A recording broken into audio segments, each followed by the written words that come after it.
Bem, Robert Murakami, vice-presidente do Sindicato dos Servidores Públicos Municipais do município de Jaru, pai, é mãe, pai, professor da rede pública municipal e estadual, e eu trago agora algo para que nós possamos, aproveitando todos os agentes que estão neste encontro, primeiramente parabenizar pela qualidade e profundidade deste evento. Nós enfrentamos, enquanto professores, e vivenciamos isso diariamente, quanto à dificuldade de pais de crianças neurodivergentes nas escolas, tanto da rede estadual quanto na rede municipal, da ausência do mediador, inclusive esta especialidade não consta muitas vezes de contratação, de cuidador, esta sim, de forma muito direta. E, quando procurado o Ministério Público, nós encontramos uma outra triste realidade. O próprio promotor de justiça, com seus desafios em relação ao mistério do Ministério Público em cobrar do poder, seja executivo, da inserção destes profissionais, reforçando que o mediador, nesse sentido, é muito mais difícil do que o próprio cuidador. E, na outra ponta, nós temos zeladores readaptados de função, colocados na função de cuidador. Nós temos professores readaptados de função na função de cuidador. E nós temos o que é mais triste, o desespero destes pais, quando exigem da escola, a escola ela faz o pedido à Secretaria Municipal ou Estadual de Educação, que, por vezes, aguarda uma contratação do Poder Executivo, que não contempla, o pai chega ao Ministério Público, o Ministério Público cobra da Secretaria e não tem, no frigir dos ovos, este profissional dentro de uma sala de aula. E nós temos, infelizmente, a educação especial é um grande desafio neste país, um excesso de número de crianças neurodivergentes dentro de sala de aula, onde adoece o professor, impossibilita o trabalho pedagógico de qualidade. E o mais grave, a criança neurodivergente, ela tem uma regressão no seu processo pedagógico e uma piora no seu estado de saúde. E aí nós temos tudo isso, e o questionamento é, diante desta triste realidade, em que os auditores, fiscais do trabalho, em que o Ministério do Trabalho, já que se relaciona não só à saúde do trabalhador, como também o direito da mãe atípica e o agravamento da saúde mental, física, pedagógica desta criança neurodivergente, diante desses desafios, e dos professores, acima de tudo, destes desafios que Ministério Público, Governo do Estado, prefeitos municipais, secretários de educação enfrentam. Várias questões aí. Primeiro, pontuar a atuação da Inspeção do Trabalho, que a primeira, não diria a mais importante, mas a primeira, é de um caráter repressivo. Então, o nosso viés ele sempre vem por meio da identificação de conformidade ou não conformidade dos contratos de trabalho em sentido amplo, seja de estatutários, seja de trabalhadores regidos pela CLT, seja de prestadores de serviço, porque, ainda que não haja vínculo, por exemplo, no que diz respeito ao ambiente de trabalho, a regulamentação abarca pessoas que não tenham a condição de vínculo de emprego. Então, o nosso viés é sempre esse. Então, se você me pergunta que um contrato de trabalho de um professor ele está sendo mal executado ou negligenciado em razão da ausência de outros profissionais na gestão daquela sala, né, porque ela precisaria de apoio, e isso é um viés que nós podemos buscar a atuação da inspeção do trabalho. Mas, sob o ponto de vista pedagógico, do quanto isso é nocivo para essa criança, isso já não é da nossa linha de frente. No máximo, a gente pode se engajar com outras instituições para problematizar isso e apoiar, porque, obviamente, entendemos essa situação. Inclusive, a legislação do Emprega Mais Mulheres trata de uma série de direitos das mães de pessoas com filhos com deficiência e de crianças com menos de 6 anos, de políticas que a empresa deve favorecer a essa mulher, né? Como também a questão de incentivo à parentalidade, licenças parentais e tal. Então, sobre esses viés, a atuação da Inspeção do Trabalho ela é muito evidente. Mas, sob a perspectiva da criança, seria, em primeiro lugar, Ministério da Saúde, Ministério da Educação, e nós poderíamos nos engajar numa sensibilização, numa capacitação mais ampla em relação a isso. Mas, no ponto de vista das mães, então, seria as mães em relação aos seus empregadores. As licenças que, eventualmente, essa mãe tem direito, ela está sendo observada, seria mais por esse viés, e não pelo viés específico do bem-estar da criança naquele ambiente escolar. Muito bem. Boa tarde a todos. Me permita ir aí à frente só um pouquinho, porque o que eu quero trazer aqui nesta oportunidade é uma situação bem interessante quanto à atuação dos órgãos fiscalizadores e o reflexo quando nós não temos, talvez, uma luz quanto à resolução de problemas que levam, inclusive, à morte de servidores públicos. Deixa eu me apresentar, eu sou o professor Robert Murakami, sou jornalista, professor da rede pública municipal, professor da rede pública estadual, e neste momento, neste evento específico, estou vice-presidente do Sindicato dos Servidores Públicos Municipais de Jaru, e a fala que eu irei fazer aqui agora é em nome do Sindicato dos Servidores Públicos Municipais de Jaru. Por que eu estou colocando desta forma? Eu até gostaria, é possível colocar, eu trouxe inclusive alguns documentos para que nós possamos explicitar a dificuldade do qual nós estamos passando no município de Jaru. É uma situação muito complexa que envolve agentes do Ministério Público, do Poder Judiciário, da OAB e da classe política do nosso município. Então, quando nós falamos em temas tão sensíveis como esse e tão importantes, eu vejo a importância, Juscelino, já que vamos chamar o Juscelino, né, a importância, Juscelino, do conhecimento, da informação. E, enquanto jornalista, nós entendemos a necessidade da imprensa séria, coerente, responsável, levar exatamente estas informações que foram colocadas aqui, para que a sociedade, aqueles que precisam fazer valer a lei, para aqueles que precisam obedecer à lei, entender como funciona o processo. Só passando logo os primeiros, lá aquele primeiro documento.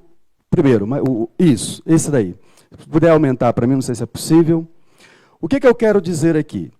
Para que nós possamos entender o contexto. Esse decreto 16.902, de 15 de maio de 2025, diz ali o seguinte: prefeito do município de Jaru concede aos cuidadores e auxiliar de cuidadores uma gratificação de R$1.000. Então há, no estado de Rondônia, uma falsa impressão de valorização dos servidores públicos municipais de Jaru. Há uma perigosa relação estreita com agentes de membros do Tribunal de Contas do Estado de Rondônia, de membros do Ministério Público, membros do Poder Judiciário, da qual blinda a administração municipal desde o ano de 2017. Desde o ano de 2017. Então, o que nós estamos trazendo aqui são situações que o sindicato, há muito, vem provocando o Ministério Público, provocando as autoridades, e quando nós falamos de segurança do trabalho, quando nós falamos em doenças psicossociais, nós estamos falando do maior índice de adoecimento de servidores públicos municipais de um município do estado de Rondônia. O maior índice de pedidos de demissão de servidores públicos municipais do município de Jaru, e eu desafio qualquer outro município que me apresente números que superem os números do município de Jaru.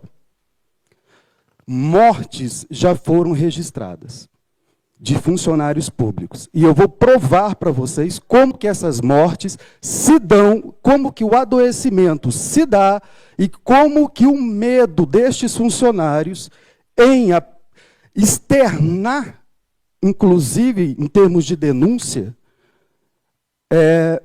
diante de tanto poder que envolve, repito, uma relação perigosa de proximidade com membros do Tribunal de Contas do Estado de Rondônia, membros do Ministério Público e membros do Poder Judiciário do Estado de Rondônia. É muito sério isso que nós estamos colocando aqui. A razão está exatamente ali. Fica concedida gratificação de desempenho e produtividade aos servidores que exercem as funções dos cargos de cuidador, auxiliar de cuidador. Perfeito. R$1.000. Eu fiz uma pergunta pela manhã em relação ao desafio que o próprio Ministério Público tenta encontrar um caminho, e é difícil, o baixo salário pago para estes cuidadores. Não vou nem falar mediadores, que este profissional, infelizmente, no estado de Rondônia é escasso. Não sei nem se existe nos quadros. Aí o prefeito do município de Jaru, ele concede esta gratificação de R$1.000. Ponto. Parabéns ao nosso prefeito. Muito bom. Agora, vejam a condicionante. A referida gratificação será concedida com o propósito de estimular o desempenho eficiente das atribuições inerentes ao cargo. Maravilhoso. Muito bom. Perderá o direito à percepção da gratificação do respectivo mês o servidor que, já logo no primeiro inciso, tiver mais de uma falta no mês, mesmo que justificada e acobertada por laudo atestado médico. Se isso não for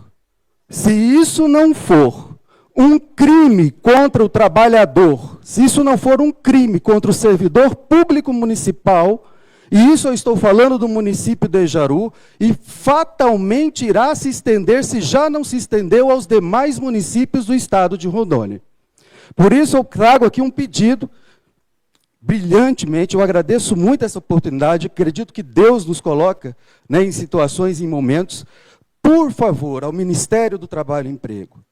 Falam aqui, quem foi que falou? Como é que é? Eu deixo o Juscelino, né? Que bom! Mas o Juscelino sozinho não irá conseguir. Cadê o Rubens? O promotor, Rubens, né? Mas nós precisamos, levem este pedido, para que a dona Tereza, me perdoe até a forma, dona Tereza, né, porque nós já falamos outras oportunidades, eu agradeço ao Juscelino e à Tereza pelo apoio que já nos concederam, mas enviem auditores de fiscalização para o estado de Rondônia. Rondônia grita por socorro, principalmente se já há problemas no sentido de empresas privadas, que não são Ns, como que nós, do setor público, iremos ter este braço de apoio com a escassez de auditores, porque são 52 municípios. Certo?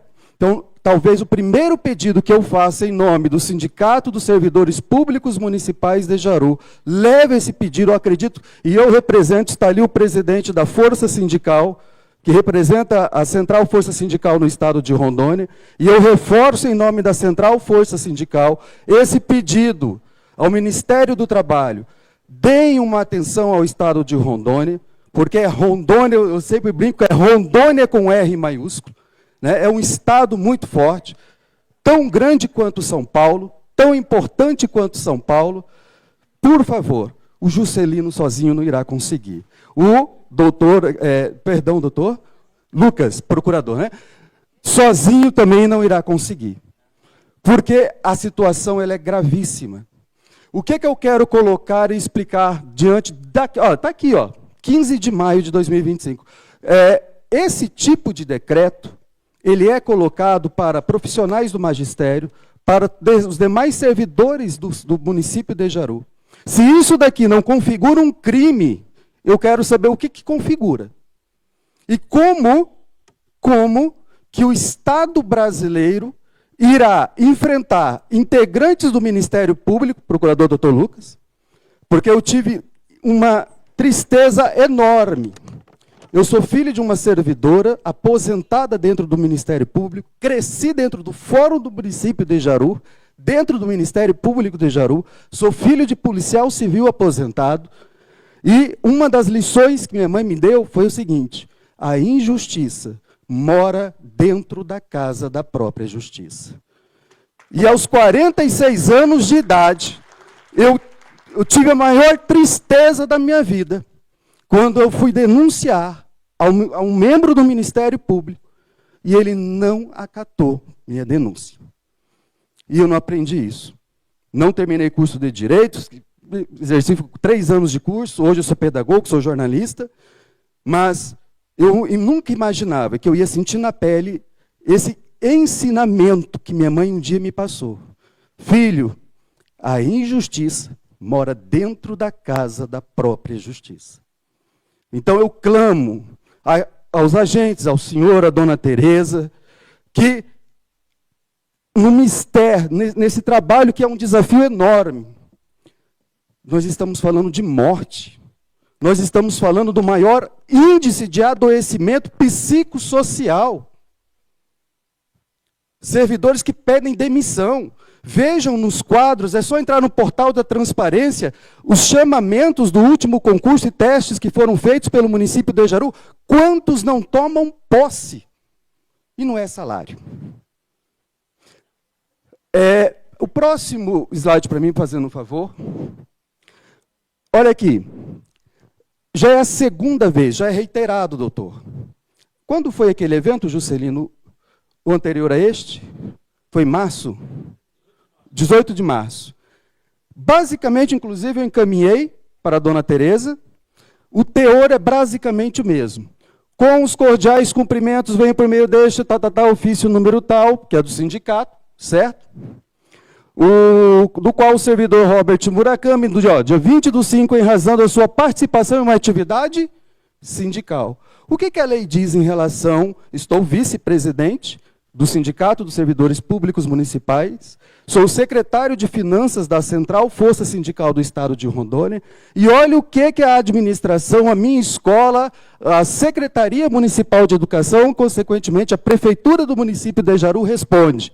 Informamos que a solicitação foi analisada e considerando o atual cenário da escola, onde encontra-se com um quadro de servidores completos e não havendo servidores disponíveis para substituí-la em sala de aula, fica impossibilitada a nossa instituição de ensino de atender a solicitação do servidor. Lembrando ainda, conforme consta na LDB, a escola deve cumprir 200 dias letivos, carga horária de 800 horas.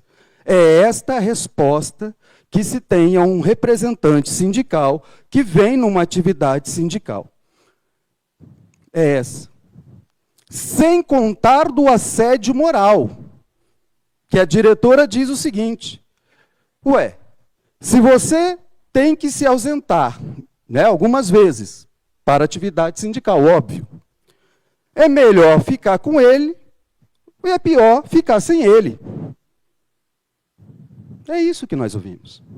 Recentemente, enquanto professor, doutor, convidei para os meus alunos de 4ª série da escola Jean Carlos Muniz um vereador, está ali a vereadora Sol, inclusive colega de parlamento dela.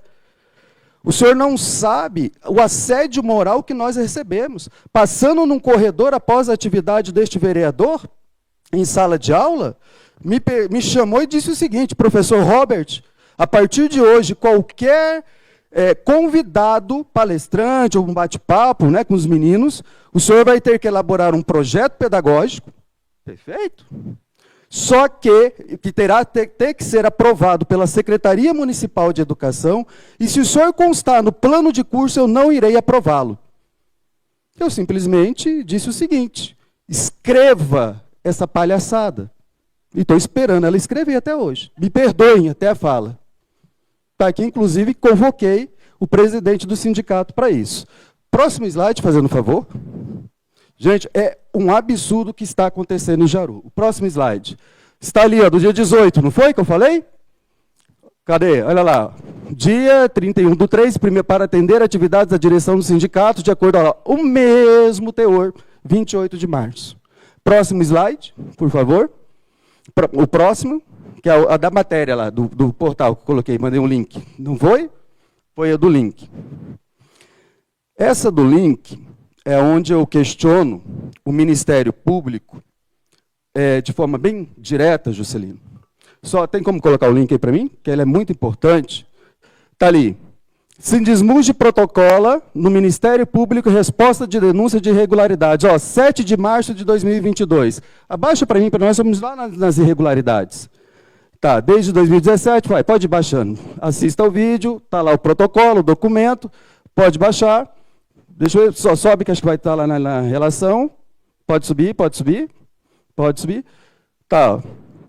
O número de sindicâncias e processos administrativos disciplinares crescem exponencialmente, uma vez que o medo e a coação se transformaram em instrumento de repressão e informação que pode ser facilmente obtida. Então, vejam, 2022, doutor, o Ministério Público tomou ciência. E esta prática se perpetua até o ano de 2025, eu digo, começou em 2017. O que os membros do Ministério Público do Estado de Rondônia têm que não fazem nada?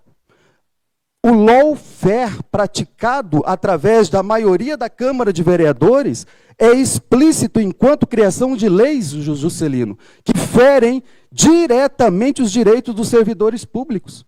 Está ali, ó, o presidente, ele está aqui, a dona Tereza sabe, 3 meses sem receber salário, atitudes antissindicais claras desde o ano de 2017. Dona Tereza, eu tive que ligar para ela numa situação da escola, numa creche, Juscelino. E eu agradeço muito. Ela acionou o Ministério, eu tive que acionar Porto Velho com uma ligação e eu esperando o doutor promotor chegar na escola e não chegou. Desculpa, eu cresci dentro do Ministério Público, o doutor João Carlos, que foi um dos primeiros, um antigo aqui do estado de Rondônia. Gente, o que está acontecendo? Então, assim, nós clamamos, e eu estou colocando aqui essa dificuldade, sabemos o que tem que ser feito. Por favor, tragam mais Juscelinos, tragam mais procuradores, tragam mais Dona Tereza, tragam pessoas de bem para esse estado. Gratidão.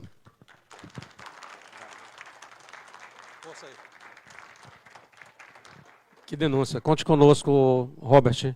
E eu tenho certeza que o Dr. Lucas também é filho da terra, assim como eu. Né? A gente... vamos conversar melhor, vamos formalizar, isso vai chegar lá no Ministério Público, vamos atuar de forma conjunta aí, a gente vai dialogar, com certeza. Uma denúncia dessa ao vivo aqui, presencial, não é pesada, né? Pesada. Parabéns pela coragem, viu? Parabéns pela coragem.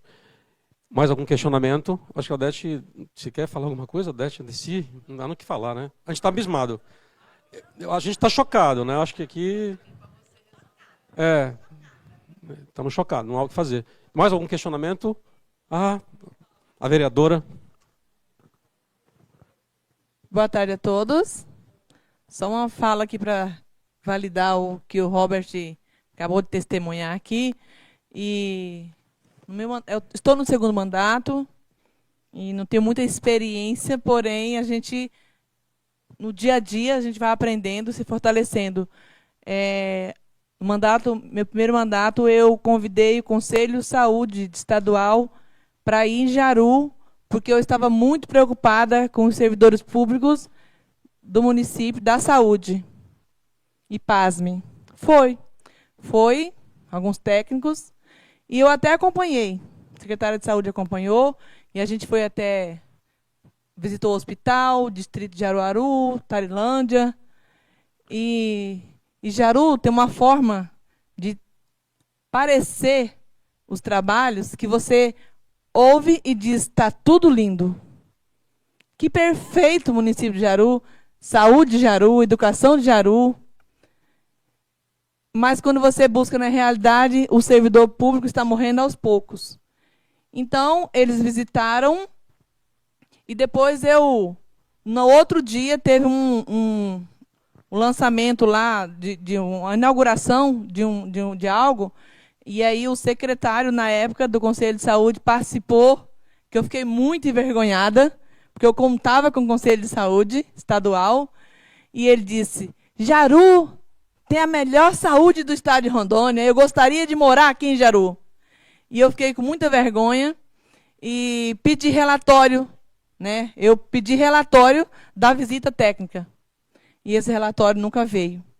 Então, falando dos servidores públicos, que o Robert fala que eles não conseguem, né, denunciar, porque lá tem o seguinte, se você reclama, você é transferido para Tarilândia, para Jaruaru, para Bom Jesus. É uma forma de calar e também dizer, ó, quem manda aqui sou eu. Então, muitos servidores ficam doentes. Na Câmara Municipal, eu cheguei a levar na tribuna alguns assédios aí no mandato passado. Me prova. Provar como seu servidor não consegue denunciar, porque senão ele é perseguido. Então, realmente, convalidando o que o professor Robert falou, nós pedimos socorro, sim, mas eu tenho medo, viu, Robert? Eu tenho medo, Juscelino, de que vá, dona Tereza, que vá lá uma inspeção e eles acabem engabelando.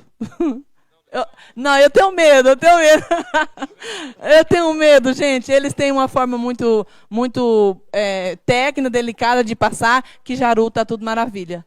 Eu agradeço aqui o convite do Elton, nosso presidente do sindicato, por participar aqui. Eu gosto muito de estar participando, valorizo muito o servidor público, e meu sonho é que o servidor público de Jaru trabalhasse com motivação, alegria, que para ir na esquina eles têm que fazer uma declaração que eu vou ali. Então, é tudo muito... O servidor público sofre, vocês não estão entendendo, no município de Jaru. Então, obrigada pela oportunidade e nós contamos com Vossa Excelência. Obrigado, vereadora. Bom dia a todos e todas. Eu me chamo Marilete, eu sou da direção do Sindicato dos Trabalhadores em Educação. Eu vejo que o que você está colocando é uma pauta muito legítima, essa questão do trabalho doméstico, dessa situação das mulheres, sobretudo, né, essa questão de escravidão. Mas eu queria trazer para um viés que é o meu métier, que é a questão da educação, embora, né, o que esteja sendo tratado seja sobre outra pauta, mas eu queria trazer para que a gente pudesse nortear com relação a essa situação de escravidão. A gente vivencia no estado de Rondônia, na educação, falta de concurso, né? Se tem uma previsão agora para julho, tomara que saia, né? Porque o Ministério Público está atuando e espero que de fato ocorra.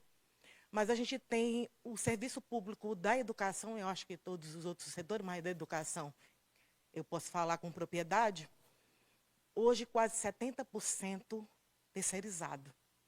Aí o tal do amigo da escola, o contrato terceirizado, o seletivo que sempre recontrata e repete aquela situação toda, né? E agora tinha o amigo da escola, que inclusive foi vetado, né? Mas a gente chama de o escravo da escola, né? Porque o que ele recebe realmente é uma questão, amigo voluntário, né? Que é o escravo da escola. Eu digo que é o escravo da escola. Então, a gente vivencia uma situação bem complicada com isso.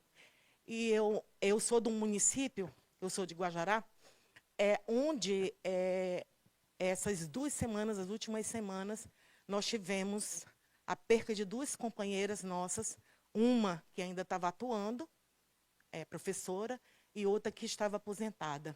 Quando você remete essa questão da escravidão, da questão da doença, Isso a gente traz assim uma lembrança e remete a tudo aquilo que a gente vivencia dentro da área da educação, com um número muito grande de aulas, né? A gente tem uma gratificação hoje vinculada à nossa aposentadoria, que quando a gente aposenta, inclusive, não leva essa gratificação, que é vinculada a 32 aulas semanais, né? E isso tem acarretado muito adoecimento, né?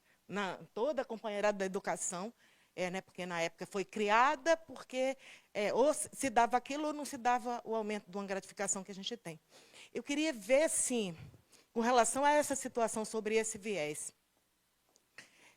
sendo vocês que atuam sobre a segurança do trabalho, nesse caso, né, nós temos buscado mudar essa lei, né? Mas o que vocês poderiam fazer no sentido de nos ajudar para que a gente pudesse construir essa lei para que nós não perdêssemos umas pessoas? Ou então, que a SEDUC poderia estar fazendo também para estar dando formação, porque eu acho que o primeiro ponto seria diminuir a carga horária, mas também fazer formação com relação, né, para poder melhorar essa questão do ambiente de trabalho, porque o ambiente do trabalho educacional hoje, no estado de Rondônia, está adoecendo a nossa categoria. Está adoecendo. E a gente não vê nenhuma política pública sendo feita no sentido de reverter isso. Eu quero parabenizar a organização, fiquei muito feliz de que a gente esteja tendo esse início de trabalho, e eu espero, de fato, quem representa a SEDUC aqui, que leve a mensagem do Sintério, de que a gente precisa ter no Estado uma política pública, um trabalho onde seja dado formação e também atendimento à companheirada. E que se diminua essa carga horária, porque isso aí inicia-se, sim, se fazer justiça social, e se inicia-se valorizar o trabalhador. Porque eu fui para Guajará, cheguei ontem, fui sepultamento de uma parente minha lá, e esse companheiro lá dizendo que estão doentes, estão adoecendo, vivem em Porto Velho, o número de pessoas que estão afastadas chega a ser 32% da nossa categoria, afastada com problemas psicológicos, afastada por problemas de doença. Então, aqui, tá? Dizer a você o que vocês poderiam ajudar, se você tem disponibilidade de entrar numa parceria com o sindicato, se a SEDUC não vier conosco. Mas eu proponho aqui que a gente se una no sentido de que a gente possa reverter isso. Obrigada. Nada. A jornada de trabalho é o início da própria legislação trabalhista do mundo, né? Nós começamos pelo combate ao trabalho infantil e pelas questões relativas à jornada de trabalho, então são estruturantes do nosso pensamento, do nosso olhar. Eu poderia te dizer o seguinte, que a Inspeção do Trabalho é parceira de qualquer instituição, de qualquer pleito que vise a discussão de jornada de trabalho. Audiência, inclusive, na semana passada, nós participamos de uma audiência pública no Congresso Nacional, justamente para tratar do piso salarial e da jornada de trabalho das pessoas da enfermagem. Então, nós participamos dos eventos, colocamos as nossas ponderações para auxiliar nessa construção. E aqui não é diferente. Então, o que eu posso dizer é que é muito bom a gente fazer a oferta com o chapéu dos outros, né? Então, eu coloco o Juscelino à sua disposição. Muito bem.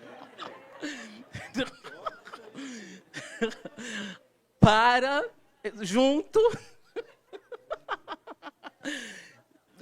tentar chegar a um bom termo para a reversão dessa situação. Bom, eu agradeço em nome do CIAS, maravilhoso esse encontro. Eu sou professora da rede pública, mas eu estou aqui como psicóloga do CIAS, Subsistema Integrado de Atenção à Saúde do Trabalhador. É a perícia, nós temos ações. E quando a Odete falou dos riscos, eu venho falando, eu venho aqui questionando, eu venho olhando todas essas falas. A minha experiência no CIAS não é tanto, eu venho da saúde, né? 7 anos no CIAS, mas o que eu tenho percebido, eu tenho até conversando com o Juscelino, é que a gente atende um monte de instituições públicas federais no estado de Rondônia. E os servidores, a grande maioria, eu falei para o Juscelino, 90% dos nossos atendimentos de afastamento é saúde mental. Dos 90%, eu até falei para o Juscelino, eu afirmo, com estatística, que 50% são os riscos psicossociais, relações de trabalho, assédio moral, perseguições, ambiente, chefia, enfim, e relações de trabalho. A demanda é muito alta. E quando vocês colocaram assim, psicólogo, eu estou com você, Odete, porque não é a psicóloga que vai dar conta sozinha. Não é esse entendimento. O entendimento que eu tenho é equipe. Gente, nós mandamos estatísticas para todos os órgãos. É só eles solicitarem. Eu quero saber quantos, durante o ano, quantos Fs, estatística por CID-F, estatística por localidade, por departamento. Gente, gráficos, a gente manda tudo. As instituições sabem tudo. Eu vivo conversando com as instituições. Vocês sabem quem está adoecendo, onde está adoecendo, por que está adoecendo. Sabem? O que é que, quando vocês pedem estatística para a gente manda gráficos, tudo miçadinho. O que é que vocês fazem? Nada. Nada. Porque anos e anos se repete afastamento, cada vez crescendo mais. Afastamento. E é muito sério, é muito sério. E quando ele coloca a questão da educação, eu me reporto também, porque eu também sou professora. Quando chega um professor lá pedindo afastamento e eu faço atendimento, eu sinto, é como se fosse, eu estou vivenciando aquilo. Não que eu tenha passado por isso, graças a Deus, mas vi colegas adoecer. Eu vejo colegas adoecendo na educação. Porque não conta com esse apoio. Então, assim, os novatos estão... isso que eu quero dizer. As instituições sabem, só não sabem o que fazer. Não é o psicólogo sozinho que vai dar conta. Eles têm que ter essa equipe, esse entendimento. Precisa ter qualidade. O departamento... quando eu falo de instituições públicas, não estou falando das instituições privadas, porque a minha demanda é instituições públicas federais. Precisa ter um departamento, precisa ter um gerenciamento, qualidade, porque tudo tem, gente. Tem o departamento de gestão de pessoa, tem qualidade de vida, mas o que fazem? Nada. Eu venho conversando com eles e digo, gente, vocês têm que ir para o interior.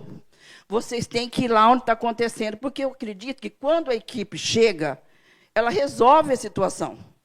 Então, eu vejo que o servidor está abandonado, né? Principalmente quando ele está no interior, estão abandonados. Então, eu sempre coloco para as instituições, fortaleçam as equipes e vão lá acontecer para evitar assédio, para evitar perseguição, tudo isso poderia ser evitado. Então, eu acho que isso tem que ser, infelizmente, quem está lá em cima nas instituições tem que começar a olhar para baixo, chamar os pessoal de baixo e vamos conversar. Porque, gente, eu mostro para vocês, todas têm esse levantamento dado. Só não enxergam, não fazem, porque ou não querem ou não têm condições. Mas eu acredito que tem condições, sim. Eu acho que, não sei se é o medo, o que acontece que não se resolve. Isso há anos que vem empurrando isso. Né? E eu até coloquei aqui, estava falando para o Juscelino, que tem a questão dos mais velhos, dos ricos precisam dos mais velhos. Né? Porque os mais velhos, é assim, o que acontece? É aquele presenteísmo. Eu estou, e esse servidor mais velho que está, mas não está, também também tudo uma questão de risco, também sofre. Também sofre porque ele é colocado, que nem ela falou, na educação ele vai para a biblioteca, na educação ele vai para a portaria, e aquelas coitadas, que nem ela disse, ficam ali cuidando de alunos, desviados de função, sem condições, né, sofrendo assédio, perseguições de tudo.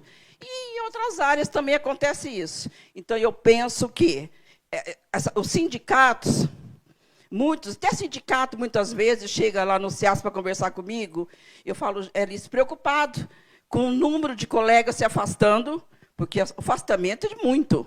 O absenteísmo é muito, muito, muito. Todo mundo querendo remoção, afastamento. É um número altíssimo, altíssimo, gente, altíssimo. E isso precisa, sindicatos, eu acho que tem muito sindicato aqui, cabe ao sindicato, sim, eu acho que é, sabe, chegar mais próximos, né? Eu acho que chegar mais próximo, porque eu vejo sindicatos que vão lá no CEAS preocupados, claro, com os colegas, né?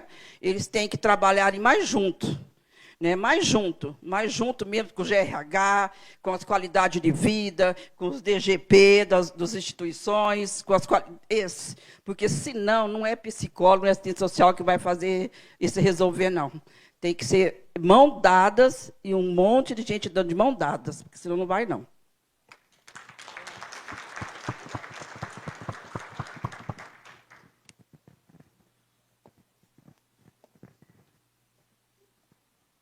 Mas o certo é isso, é que não dá mais para fechar os olhos para essas situações, né? E a gente vê que eu acho que tem um pouco de tudo. Eu acho que tem um pouco de desconhecimento sobre o tema e tem um pouco de conveniência também, né? Como que quase ninguém faz e até se usar isso, né? Como, por exemplo, que não tem nada na norma que obrigue a fazer, então é conveniente e eles não têm obrigação de fazer. Mas o fato é que não dá mais para ser assim, né? Que tem que estar um olhar para isso, não dá mais para esperar. Olá, Odete, tudo bem? Meu nome é Lucas, sou procurador do Ministério Público do Trabalho. Prazer. E às vezes eu olho para o futuro, né? A gente trabalha diuturnamente na briga por uma condição digna dos trabalhadores em todos os seus aspectos, e aí o futuro assusta, porque o presente assusta. E aí, às vezes, eu me pergunto, assim, a gente discutindo, agradeço as palestras, eu tenho medo de sentir falta de cobrar um PGR com os riscos adequados, de analisar um absenteísmo de empregados, de falar com uma empresa e a empresa, eu brigar com ela para que ela melhore as condições de seus empregados, eu olhar para o órgão público e falar, está errada a condição dos seus servidores. Porque a gente está caminhando por uma descartabilidade humana tão grande, isso tanto no público e no privado, porque o que está acontecendo? A uberização, a pejotização, os vínculos rarefeitos. Hoje, aqui no nosso estado, a gente tem um estado que se orgulha de ter a segunda menor desempregabilidade do país. O nosso governo fala direto. Uma mentira tão grande. A gente tem a segunda menor desocupação. A gente não tem vínculos. O nosso Estado está terceirizando tudo. Eu não quero mais problemas com professores. Tudo bem, vamos terceirizar a educação. Aí, para piorar, ela terceiriza pejotizando. Aí eu tenho professores MEIs dentro de aula. Eu tenho uma escola sem nenhum professor contratado. Eu tenho um hospital que terceiriza para uma empresa que subcontrata uma cooperativa que eu tenho vários cooperados que simplesmente estão na escala e o dia que ele reclama, ele não sofre, não, ele simplesmente não volta para a escala, porque ele é MEI. Técnico de enfermagem é MEI. Aí a gente tem um STF legitimando a pejotização irrestrita em cima do parlamento, ignorando a gente. E aí eu pergunto assim, como a gente vai, qual é o grande desafio que eu olho para o futuro e me assusta? Como a gente vai falar de gerenciamento de fatores, né, de risco psicossocial, cumprimento de normas de segurança, se a gente está franqueando que não se tenham mais empregados, que relações nitidamente subordinadas, público e privado, tá? Público e privado. Porque, para mim, trabalhador é trabalhador, inventários que a gente não tem competência para atuar na justiça estadual, isso é só para prejudicar o servidor público. Isso é uma das maiores ilusões jurídicas que construíram o nosso país.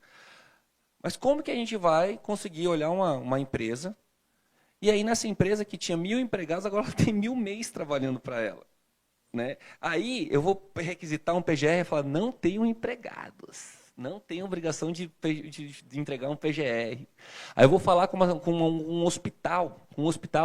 Cadê você cuida da atividade de saúde? Cadê os riscos psicossociais que estão sendo monitorados? Não, eu não tenho mais nenhum servidor público. Eu terceirizei aqui para a empresa X, que subterceirizou para a cooperativa tal, que está contratando profissionais mês. Então, assim, eu fico com... Assim, quando eu olho para o desafio de cobrar uma correta implementação da NR1, né, eu já fico assim, com saudade disso, sabe, Juscelina? Eu fico com medo dessas novas formas de contratações. Como que será que a gente vai conseguir atuar, né, se está chancelando tantas fraudes assim? É uma ótima colocação. Eu vou deixar para minha amiga Dercy falar. É porque hoje de manhã ela comentou sobre essas novas formas e sobre a pejotização reforçando que o nosso trabalho não é só para quem tem vínculo com CLT, né? Sim, com certeza. Sim, sim. Você quer comentar? Assim, só para dizer que eu assino embaixo o que o Lucas falou, o doutor Lucas falou, que a gente tinha comentado aqui de manhã, que é isso. Mas, Lucas, vou chamar de Lucas. Lucas, eu sou uma pessoa de fé.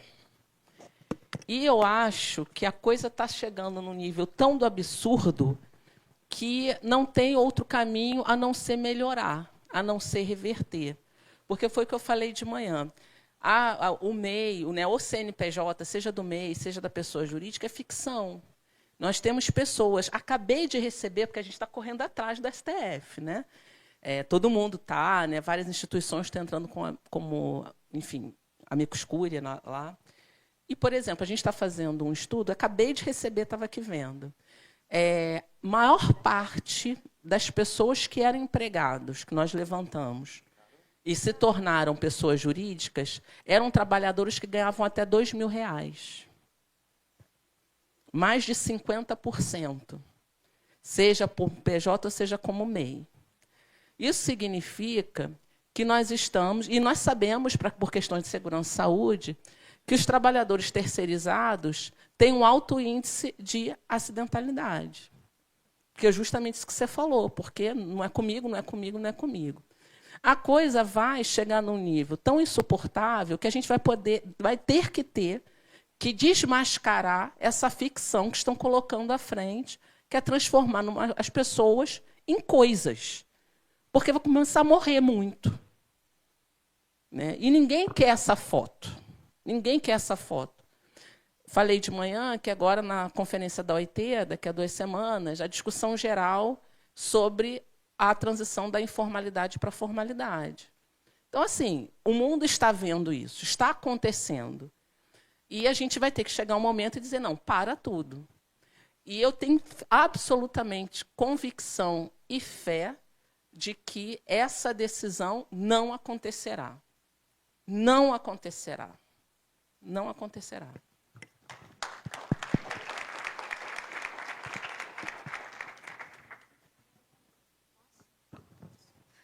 Gente, boa tarde. Meu nome é Cristiane Ortega, eu sou de Rolim de Moura. Eu presido o Sinsesmat, Sindicato dos Servidores Públicos Municipais de Rolim de Moura e Zona da Mata. Todas as categorias de servidores municipais. Eu quero aqui reiterar uma situação que foi levantada pelo Robert, que foi muito bem comentada pela colega aqui. O Ministério do Trabalho, enquanto instituição que fiscaliza, né, os abusos nos vínculos empregatícios, e é um órgão público, né, e eu sei que esse trabalho já é desenvolvido com excelência, principalmente na esfera privada, eu vejo assim que o serviço público está clamando por uma aproximação maior do Ministério do Trabalho com os servidores públicos, quer sejam federais, estaduais ou municipais. Hoje eu ouvi algumas coisas aqui que só aumentam a preocupação. A realidade de Rolim de Moura. Alguns exemplos fáticos, até para que o doutor Lucas também entenda. Né? Nós temos professores pedindo socorro, a gente tem recentemente tentativas de suicídio no município. O que acontece? Com a questão da inclusão das crianças neurodivergentes, o que é muito positivo e é necessário, né, no sistema público de educação, os professores estão perdendo a sua saúde mental. Nós temos salas de aula hoje, doutor, com 3, 4 alunos laudados, mas 3, 4 sob estudo. E isso sem contar algumas alterações neurológicas que não entram nos índices, como TDAH e algumas outras, dislexia, enfim. Mas só com situações de alteração da parte neurológica que entram em contabilidade, são contabilizadas, né? Nós temos 3, 4 alunos laudados, outros sob investigação e um cuidador em sala de aula. Um cuidador em sala de aula. Nós temos uma escola, por exemplo, que tem 44 alunos laudados, de 44 até 62, essa diferença está sob estudo, e nós temos 11 cuidadores. 11. Os municípios argumentam que não aparecem interessados. Não aparecem, porque oferece ou R$1.000, ou, como é no caso de Rolim de Moura, R$900. Então, não aparece realmente. Como é que, né? Então, a gente pede socorro. Quem tem criança autista ou com alguma neurodivergência, que sabe o que é uma criança em crise, pode avaliar o que estão se tornando as salas de aula hoje. E uma situação que eu peço atenção especial do Ministério do Trabalho, eu não sei como é que se dá a dinâmica de parcerias com os ministérios públicos estaduais, mas o que está acontecendo, principalmente em cidade de interior, é que os membros do Ministério Público e do Poder Judiciário acabam optando por ficar muitos anos naquele município e criam vínculos. São cidades pequenas, minha gente, e realmente criam vínculos perigosos de convivência entre executivo, legislativo, judiciário. A gente tem assim o desprazer de ver membros do MP, do Judiciário, ou do Legislativo, do Executivo indo pescar, e churrasco, e camarote de exposição. A gente sabe que é natural do ser humano. Numa cidade pequena, onde os membros, principalmente do Ministério Público e do Poder Judiciário, ficam por muito tempo, isso é perigoso. Perigoso. Então, eu não sei como é que é a dinâmica de atuação do Ministério do Trabalho, mas no sentido de estar provocando e mobilizando os ministérios públicos estaduais neste sentido. Porque a gente precisa de ajuda. Obrigada.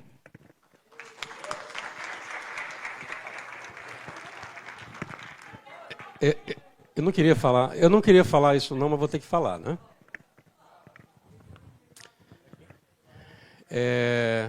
Tá aqui presente na sala comigo o colega Fernando, que atuou em conjunto comigo na fiscalização um hospital público que é um dos considerados dos piores, a sua estrutura no país.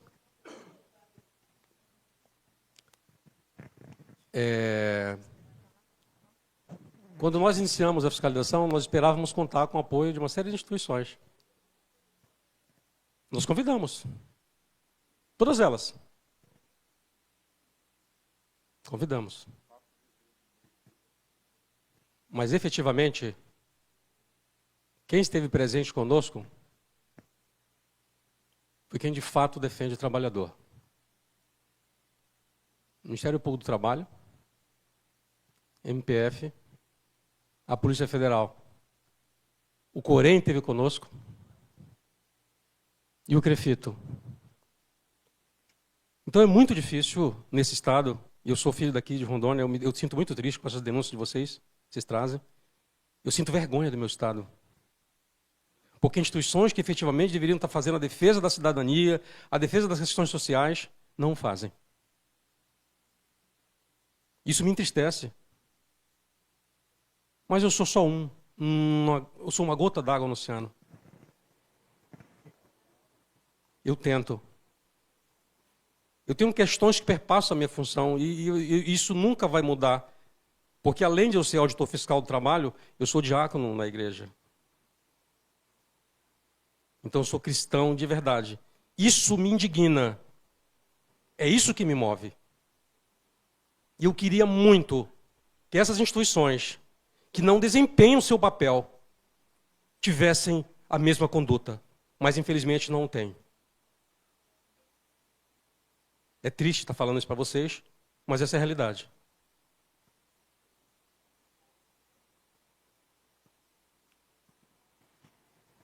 Eu vou parar por aqui.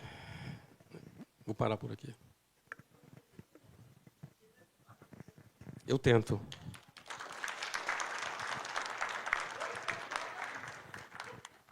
Parabéns aí, Juscelino. Ouvindo aí o relato aí dos companheiros, né, servidores públicos, eu sou policial militar há 32 anos, e o que ela falou ali é verídico, né? Infelizmente, alguns pseudos políticos aí, que estão na máquina pública, começam a se unir, e o que é para se fazer não fazem, né? Isso é uma realidade nua e crua.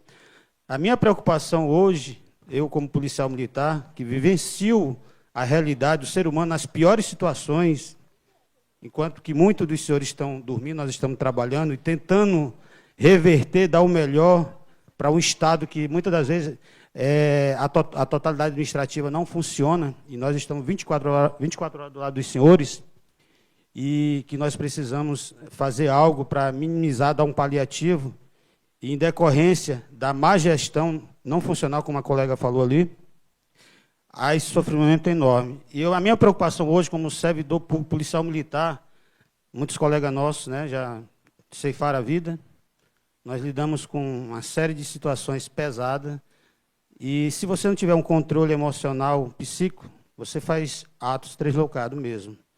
Minha preocupação, viu, Juscelino? O que os senhores realmente, né, você já falou, né, que você é infelizmente, né, era para ser mais. E o que os senhores realmente vão fazer no que se refere à questão pública? Porque a questão pública hoje é triste, né? É uma situação deplorável no que se refere a essa questão psicossocial. Eu tiro por mim, eu, subtenente Coelho, se eu não me cuidasse, eu penso que talvez eu não estaria hoje mais operando aqui do lado dos senhores, porque eu lido com situações pesadas, né? Situações que o ser humano é a escória humana. E se eu não tiver um controle psíquico, que eu lido com vidas, e lido com vidas até de pessoas ruins, que eu tenho que cuidar dessa vida, se eu não me cuidar, é complicado. Então, o que realmente os senhores, né, no que se refere à questão serviço público, fiscalização, pretendem fazer no que se refere a essa questão psíquica?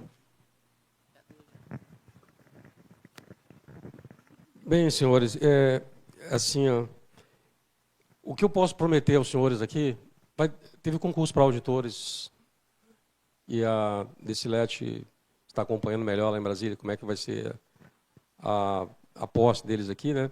Ainda não temos a certeza. O que eu posso prometer aos senhores, e o Fernando está aqui, vai ser um dos formadores, essa turma nova, né? Quando eu digo formadores é porque eles já conhecem a legislação, eles vão para campo para conhecer as questões práticas, né? O Fernando vai ser um dos formadores, assim, eu estarei junto com o Fernando também. É prometer a cada um de vocês aqui, que os colegas que virão vão ser formados dentro da dinâmica que eu e Fernando compreendemos, que Odete e Decilete compreendem. Mas dentro dessa dinâmica, não tenha dúvida. Serão auditores que terão essa sensibilidade. Porque no que depender de nós, essas questões que foram trazidas aqui vão ser colocadas no coração de cada um. Para eles compreenderem que a gente precisa transformar o mundo. E a gente para transformar o mundo, a gente tem que ter uma prática muito correta, muito ética e muito dura, às vezes conosco mesmo, correndo risco, inclusive, de adoecer às vezes, né? Mas isso nós colocaremos no coração de cada um deles, eu não tenho dúvida, porque eu vou estar acompanhando junto com o Fernando eles. E a gente vai fazer o máximo possível para que eles tenham o mesmo empenho que nós temos. Serão auditores aguerridos. Eu fiquei feliz de saber que tem auditores que são filhos da terra, também que passaram no concurso.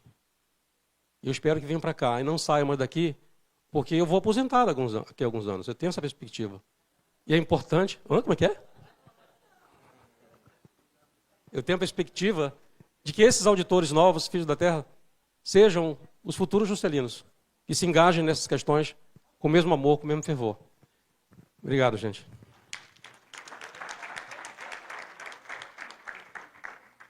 Boa tarde a todos. Perdão. Não, eu só queria complementar, porque às vezes eu fico um pouco de receio da alta expectativa da sociedade em geral com as atribuições e as competências da inspeção do trabalho. Por muitas vezes, eu atendi trabalhador e trabalhadora no plantão, o Odete deve ter passado por isso também, Juscelino com certeza, os meus colegas aqui, com atraso de salário.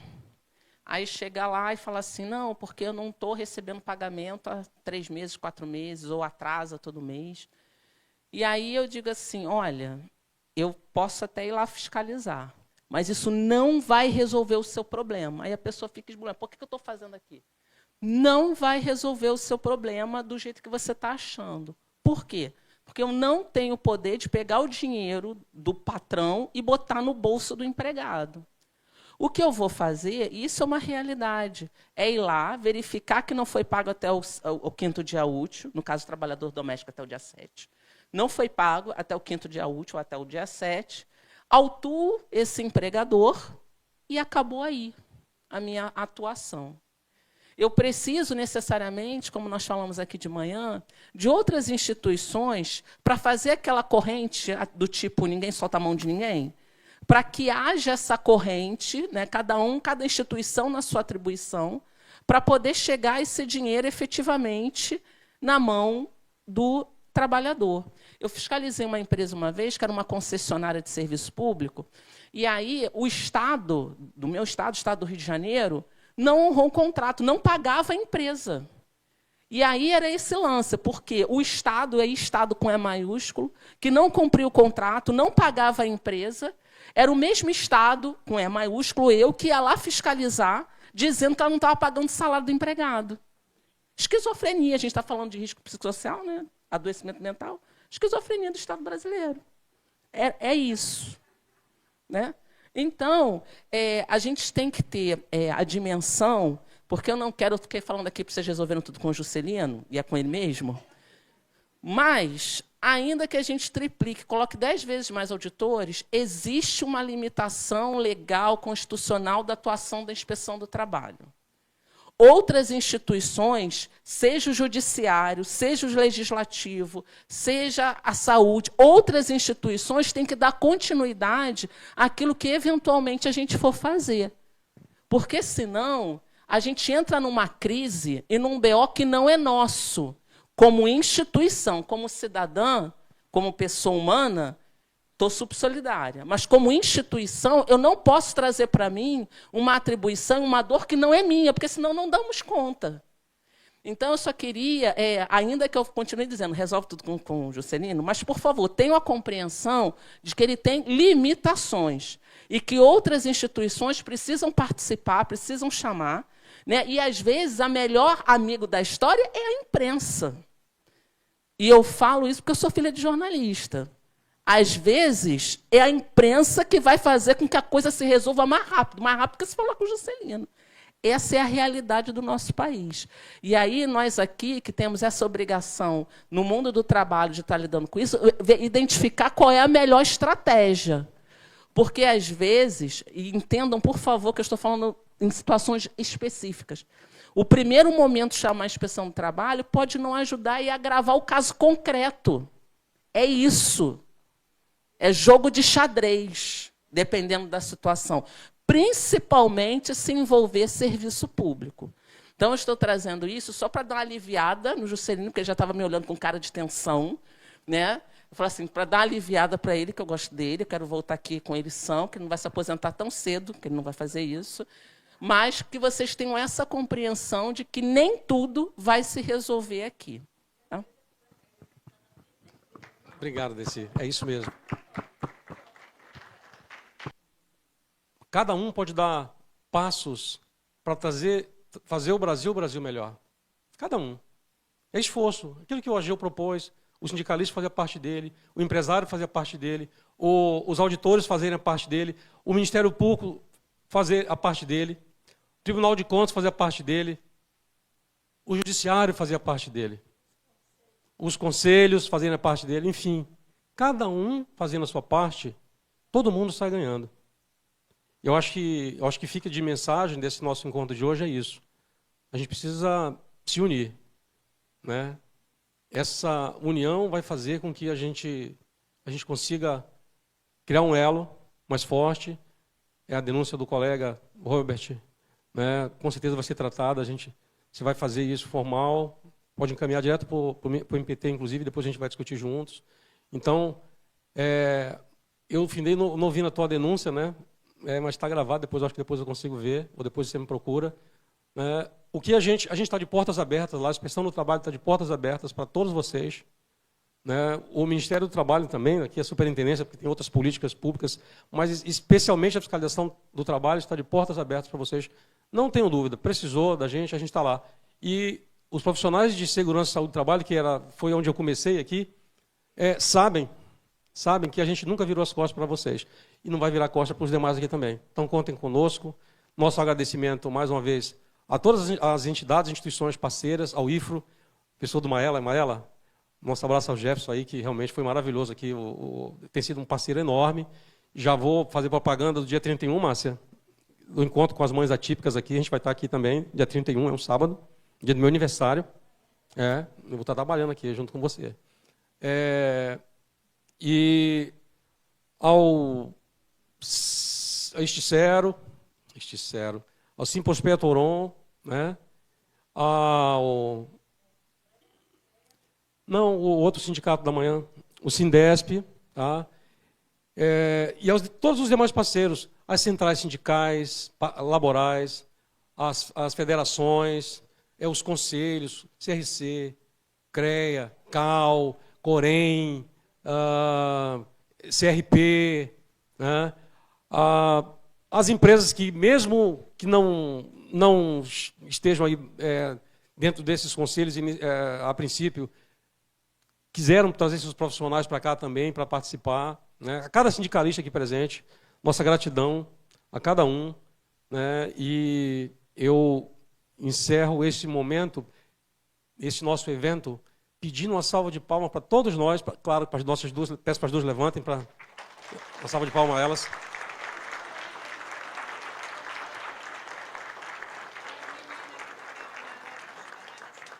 Agradeço aqui a superintendente e as colegas que estão lá ali fora e foram fundamentais na logística, inclusive estão arrumando o lanche para nós ali fora. Né? Já já a gente vai comer. Então, uma salva de palmas para todos nós que estivemos aqui presentes.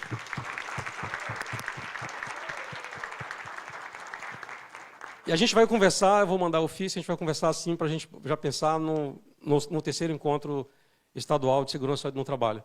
Muito obrigado a todos pela presença, gratidão, fiquem com Deus, até a próxima. Vamos juntar aqui todo mundo para tirar uma foto. Maela,